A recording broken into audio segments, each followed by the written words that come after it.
So for the band Inquisition, 2013 was a pretty big year for them. They released obscure verses for the multiverse and definitely came upon a little bit more acclaim from the underground community, the black metal community. Really the metal community started to rise up and start to embrace this band a little bit more. Mainly because this is a band that feels both different and familiar at the same time. If you hear the vocals, they immediately register to you as very Immortal-esque, and even some elements of the music itself feels like it has the same basis. They're a combination of black metal that has some thrash approach to it at times, and also a lot of atmosphere kind of infused in whenever they feel like it. Certainly has, it doesn't feel new, but at the same time it felt a little bit fresh, sort of like a fresh perspective of something that's already been done. But now here we are in 2016 with Bloodshed Across the Empyrean Altar Beyond the Celestial Zenith. This sentence-long title of the album that Inquisition hopes will further their legend a little bit more. This band that's sort of a journeyman style of group that started in Colombia back in the later 1980s, eventually migrated to Seattle, Washington, and have really been a United States-born black metal project ever since, considering their original styling was a little bit more of a thrash derivative.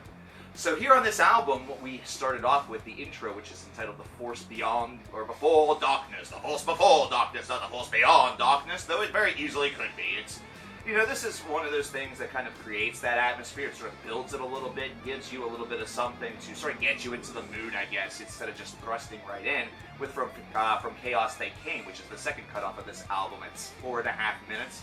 One thing that you're going to notice about this group is that they don't sort of eclipse that 6-minute mark all that often on this album. In fact, they do it only once, and it's something that I feel is a bit, with other bands that would be a little bit more of sort of a downside, considering Inquisition, like many other bands of this variety, is very, very good whenever they have the opportunity to expand their compositions and really sort of just thrust in whatever they want. Kind of throw all of their three hats in the ring at the same time in varying moments, or maybe incorporating 2 of 3, because 67% ain't bad.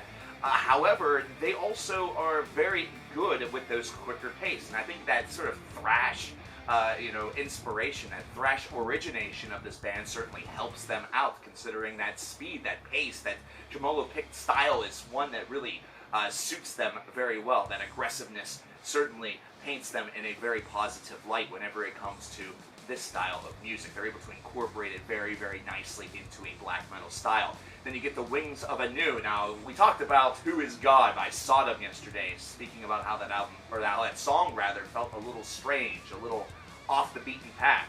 Wings of Anu sort of has that similar feel to it, with Wings of Anu being the keynote chorus, the only 3 words that you hear in said chorus for this song, but it feels like it has a little bit more viability to it, almost as though the build to it and the overall representation of that element didn't feel like there was as much empty space, and instead it was one that felt very much like channeling or chanting the element that's being described here. So very, very cool. I love that aggression is not something that is immediately being destroyed or immediately trying to, thrust in some of the other different elements of what this band does. They're instead keeping that pace very, very quick as they start off this disc.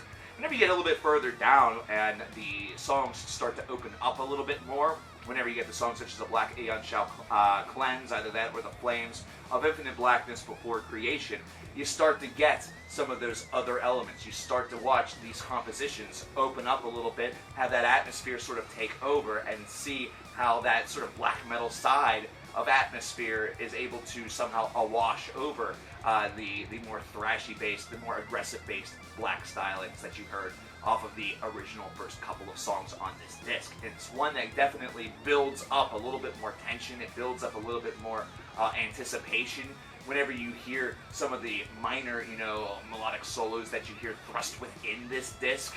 Whenever they come, it definitely comes as a nice surprise. It's something that offers a little bit more in the way of dynamisy, and it makes these it makes the songs that follow it a little bit more unpredictable. It gives them this sense that anything could happen.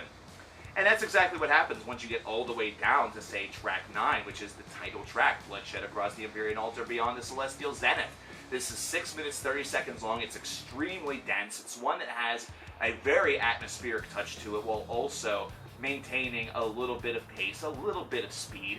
and it just feels very, very complete. This is the song that I really feel it has some of the most interesting, and I guess very, it makes you think about where the sky, sort of the limit is for Inquisition. Can they even take this and go further? Would Inquisition be a band that could easily put together a 4-part satanic opus that somehow spans close to 20 minutes and be able to hold our attention? I think that this song, the title track off of this album, really is indicative that they could actually do that, pull it off, and make it sound damned good.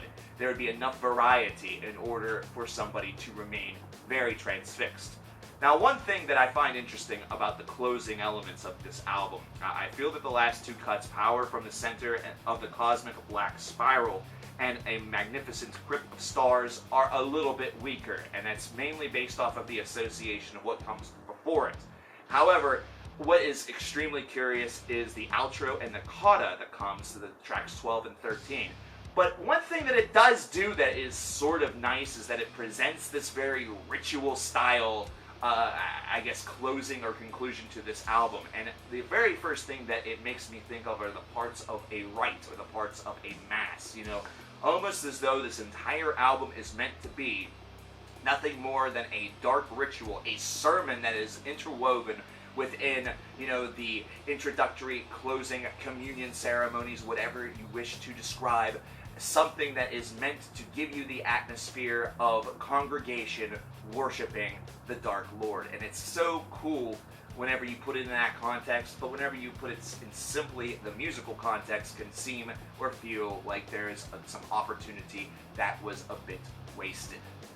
Either way, this is an album that is going to certainly cause a little bit of discussion within the black metal community, and it's going to cause a lot of discussion outside of that, considering this band has become a little bit more known in the past few years thanks to their previous release. I still think that this is a band that has enough to offer that if they continue to grow that style and grow their identity, it's going to only lead to bigger and better things. This is an album that's an 85 out of 100. Pretty strong representation, but still has a little bit of growth to do.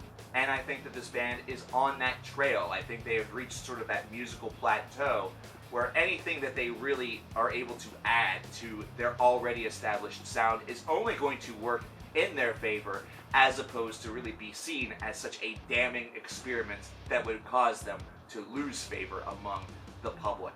But I want to know what you guys think about this album, whose name I'm not repeating, because I've already said that name 3 or 4 damn times, and that's enough for me.